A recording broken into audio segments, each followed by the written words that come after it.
Have a good day. Thank you for watching. Let's dive in. I just turned 23 and I'm getting married in October. My mom and I have always had what I would refer to as rocky relationship, especially since I got engaged. She's been oddly competitive, commenting on my body, comparing our rings, like we are in a competition, saying things like this day is as much about me as it is about you. I honestly thought she was joking until she showed me the dress she bought, a white, floor-length gown that looks exactly like a bridal dress. And I told her, flat out, she cannot wear that because in my opinion it doesn't match the occasion. She got quiet, then burst into tears, saying it's her and this was an opportunity to feel beautiful before getting old and that I'm selfish for not letting her have this one thing.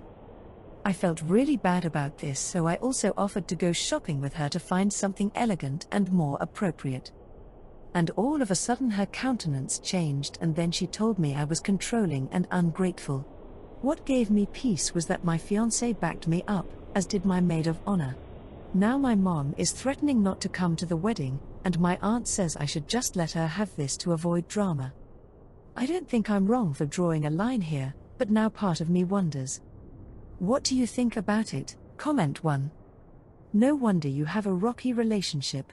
She's a narcissist who has you so damn gaslit you don't see the forest for the trees. Or the bridal for the gown. Don't let your aunt gaslight you either. Frankly, if they're pulling shit like this now, I say don't invite either of them to the wedding. And be really clear as to why. Because, no, Mom. This day is not as much about you as it is your daughter. What the actual fuck? Signed. Mom and Grandma. Comment 2. NTA. Has your mother always been this manipulative? You have no duty to let her upstage you at your own wedding just so she can feel beautiful. What's next? She gets to take the honeymoon with your husband? Comment 3. Not a single mother who is mentally and emotionally stable sees her child's wedding as her last chance to feel beautiful before getting old. Stand your ground. She can either come to your wedding in an appropriate mock dress and not center herself and her emotions, or she can simply not attend. Attending your wedding in a white gown/wedding dress is not an option for her. Inform her that security will see her out if she does so. With a mother like this, you will need to have solid boundaries in place and stick to them. I am sorry that you don't have a stable, unselfish and kind mother in your life. Short story 2, I, 19F, am the only one in my family who is fully fluent in English. My parents immigrated when I was a baby, and my older brother, 22M, moved back to our home country when he was 10 to be raised by our grandparents. He recently moved back in with us after 12 years abroad. For most of my life, I've been the one handling everything for my parents, filling out forms, translating at appointments, reading legal documents, talking to banks, scheduling anything. I've done this since I was about 11. It was exhausting, but I didn't question it because I knew they needed help. Since my brother came back, things changed. He speaks decent English now, not perfect, but enough to help. Except, he doesn't. He just acts like he's too good for it. And somehow, my parents act like he's the golden child. They dote on him, praise him constantly, and now they only speak to me when they need something. A week ago, they asked me to take time off work to translate at an immigration appointment for my mom. I said I couldn't, because I had a shift I couldn't miss, and I suggested they ask my brother instead. My mom said, he's not used to this stuff. It's easier with you. I snapped a little and said, yeah, because I've been forced to do it for years. I told them I was tired of being treated like a tool just because I happen to speak English better, especially now that they have another adult child living here. My dad told me I was being ungrateful and that family helps without complaining. Since then, they've been cold. My brother said I was being dramatic and that it's not his fault they trust me more. But it's not about trust, it's that they've never even asked him. I've missed school, work, and social events to translate for them. He's been here 3 months and hasn't lifted a finger. Now I feel guilty. I don't want to abandon them, But I also don't want to keep carrying this alone just because I was born here and he wasn't. Please share your words down below. Comment 1. Definitely NTA. Tell them in no uncertain terms that you are very happy to help, if you are available. You will not be taking off work or missing important events, but if you're free, you look forward to assisting. If they have a problem with this, they can go ahead and be cold. You just need to be prepared for their reaction. Comment 2. NTA, but your options for refusing to be used might be limited until you move out of that house. Your brother is the golden child because he's male, and you're the one expected to sacrifice constantly because you're female. This attitude is not going to change. Whatever your circumstances are, make a plan to become financially independent and get out as soon as you can. It's the only way to stop them from always using you while indulging your brother. Comment 3. NTA. Your parents have been in country for 18 plus years and don't speak the language well enough to function? That's on them, not you. You're not a professional translator, and you can bet that if you make an error, someone's going to pin it on you. Absolutely NTA. Story 3. This is interesting and nice story. My dad died 3 years ago. He was a guitarist who played a single guitar every day and left it behind. I grew up watching father make songs with it, so it holds a lot of sentimental value for me. It's also essentially the last tangible item I own of him. Next month is my younger sister's, 26F, wedding. As her maid of honor, I have been assisting her with everything, from organizing to covering some expenses because she is on a tight budget. Her fiancé, 30M, requested a few weeks ago if he could use my dad's guitar to play a song at the wedding. I declined since the guitar is priceless, delicate, and to be honest, I'm afraid anything might happen to it. I don't know if they hold it to much significant as I do, so I proposed renting a comparable guitar or even bringing it so he could pose for pictures with it.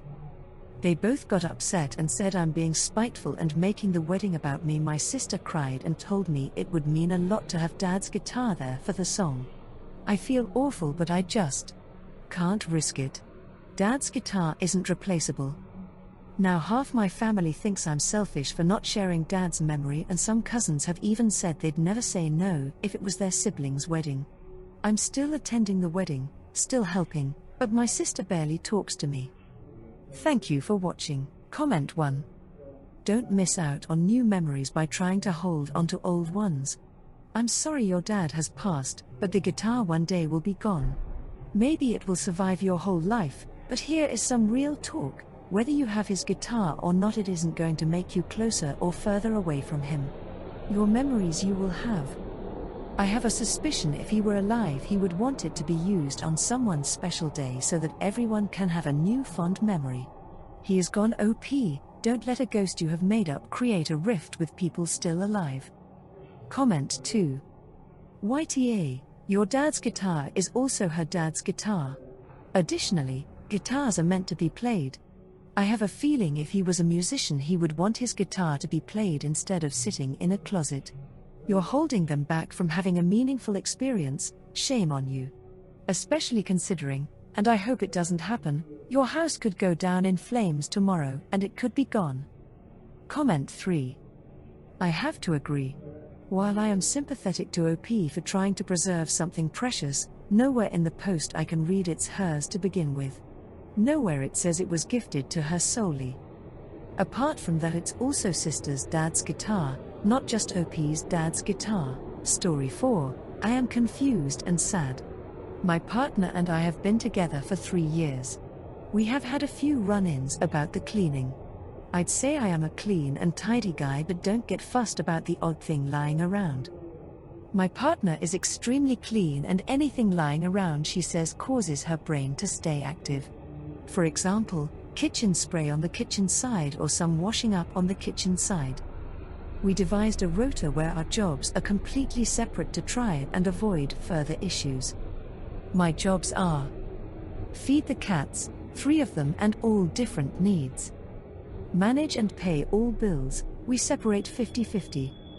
Clean the cat litters, 2 of them. Wash up. Hoover. Empty bins, put bin out on bin day. Edit, we share cooking and shopping. We agreed this is fair and about 50% of the workload. I actually think mine is a bit more.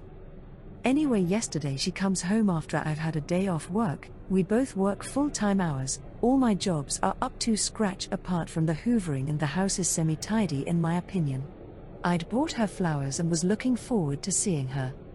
She sees a few things on the kitchen side and the kitchen isn't hoovered. Oh, and I didn't rack up the new toilet roll I bought in the holder. She has it written all over her face. She's pissed off. She sits down and tells me she feels let down. This hurt me and made me feel like whatever I do, it's not enough for her. This is why we divided the jobs. She says I should have done more, cleaned the kitchen, her job, and put the toilet roll away. She is livid and I tell her she is being a dick. I apologize for the last part pretty quick and ask her to recognize my feelings of how I feel on edge when she comes home at times, and sometimes I just want to relax in my own home. She doesn't seem to see my side or hear me. We tried talking again tonight, but it goes round and she says she doesn't want to live here anymore with me. Comment 1. YTA for thinking that's half of the housework. No way is vacuuming, washing up, bills, and Kat's half of keeping a house clean. You do understand that she is then covering all of the kitchen cleaning, all of the tidying up, all of the dusting, cleaning the showers, cleaning the toilets, making the bed, folding the laundry, cleaning all of the windows and mirrors, and cleaning all of the appliances, fridge, microwave, oven. Plus, you admit that you had not done your job of vacuuming, and then acted surprised that she was upset at you for not doing your job. Comment 2. Other than the bills, you have the exact same chore list as my not very responsible 14-year-old kid. Both my husband and I do a lot more than him, so she must not put a lot of hope in your cleaning abilities. YTA.